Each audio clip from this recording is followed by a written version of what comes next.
I'm still kind of tired from yesterday from all that filming and stuff like that. It was a lot of fun though, a lot of interesting things. And I think with the thermal camera, in that case, I kind of picked the right mode when I was filming the people doing the acrobatics. So at least I learned one good thing in terms of which mode is best in which situation.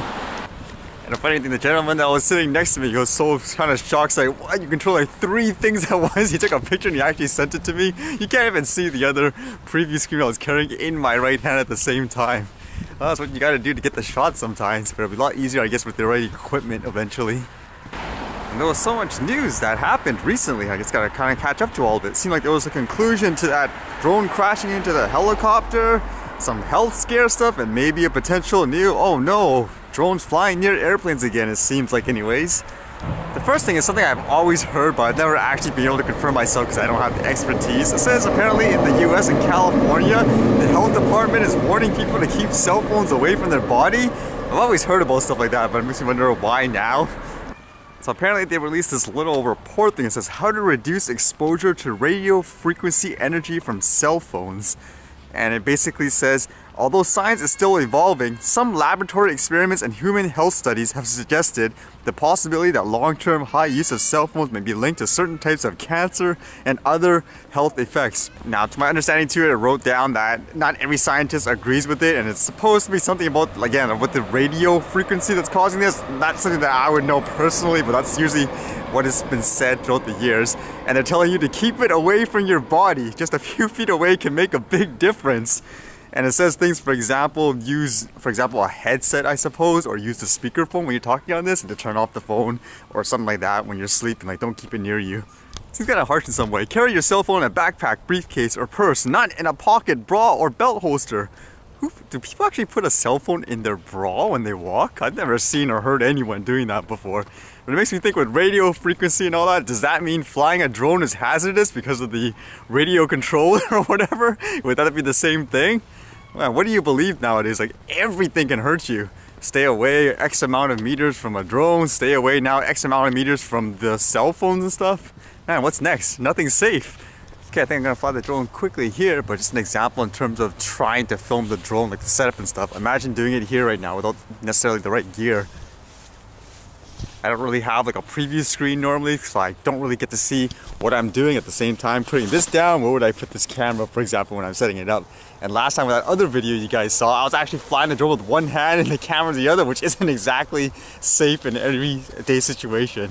So it comes down to things again, needing the right equipment and so forth to do things like that in a regular basis anyways, and at the same time a purpose, because like I said even before when I did that, the purpose of that was at least to show you should learn to do stuff manually, for example.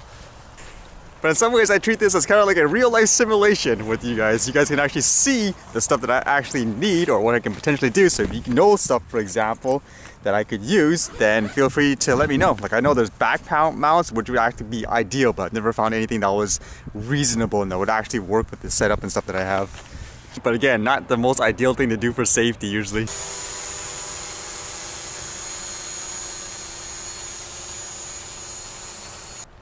That little flight made me think again if there's any place where I can legitimately fly the drone and follow fast moving objects like a car or something like that. I think I need that type of challenge anyways to improve my skills, in my opinion.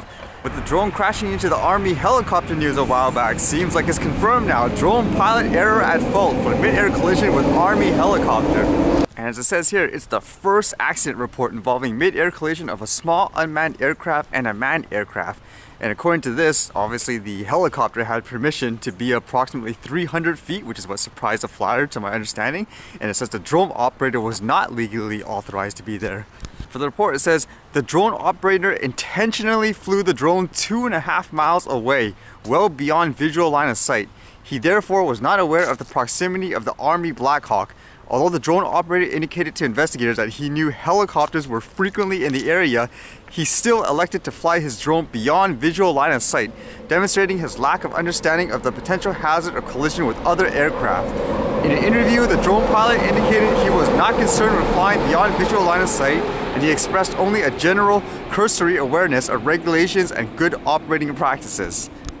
I actually find it a little weird how this guy says he's confident flying it in a sense beyond visual line of sight, but he knows that there's a lot of helicopters and stuff in the area usually, but he just didn't expect to land all of a sudden like that low of an altitude. And it says he was kind of relying on, I guess, the apps and stuff to tell him it was a no-fly zone or something like that, which kind of doesn't make sense. And with that, it says this accident should be a wake-up call to all drone operators of importance of flying within visual line of sight and being able at all times to give way to manned aircraft. So what do people think about this? Is this one of those, well, told you so, you guys are dangerous? Or do you think that's good where people in the community will say, well, yeah, punish this guy, for example? Although again, for some people with the beyond visual line of sight, I can see if someone's flying like way like this, like so far away. But for things like flying around a tree, like technically, like even around here, like you're right up to it, if you go behind it, that's not in your line of sight anymore, correct? Like they have to have a clear distinction between that, like someone flying far away in a ridiculous way like this anyways. I guess unlike the one in Canada, which they haven't even really fully investigated yet to my knowledge, this is the first confirmed one, like in the US, for crashing into an actual helicopter. Will it change anything? Will it make the laws more strict? And the last one I saw, I don't think it's been picked up by the mainstream yet. I'm wondering if it will. It shows here someone posted on his Facebook page, drones, all fun and games until you're looking out the window on an approach to LAX and you spot a phantom just out your window. Yeah, a few hundred feet, but imagine it. Well, some people are utterly stupid. He shows his picture where he says basically it's a phantom there. For some reason, when I look at that picture, just with the frame of it, it gives me deja vu of that infamous fake drone video. There's no real way for me to tell personally anyways, whether or not this is fake or real. I tried zooming in about 500%, you can't really see anything. Can you guys tell the difference if that looks like a phantom or not? Well, do you think the mainstream is going to pick up on this one all of a sudden and say, well, there you go, another one, you know, of a dangerous drone flyer and everything like that? There's actually a couple other places I want to visit that has Christmas lights and stuff too. Maybe when I have time.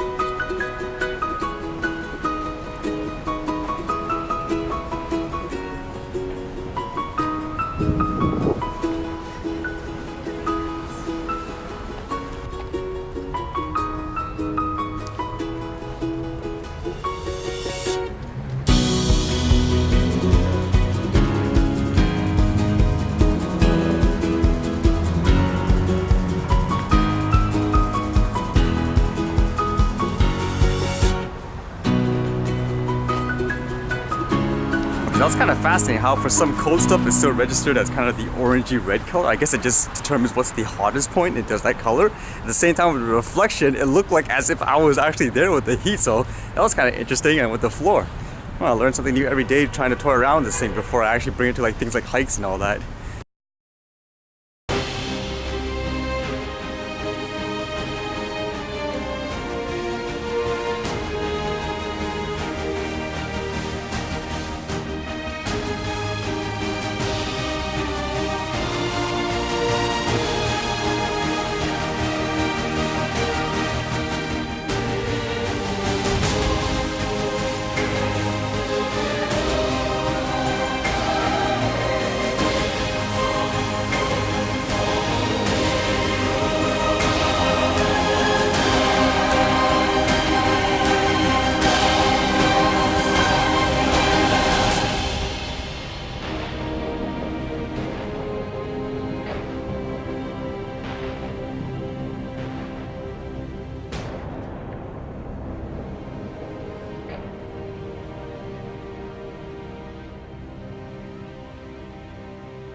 Alright, see you guys later.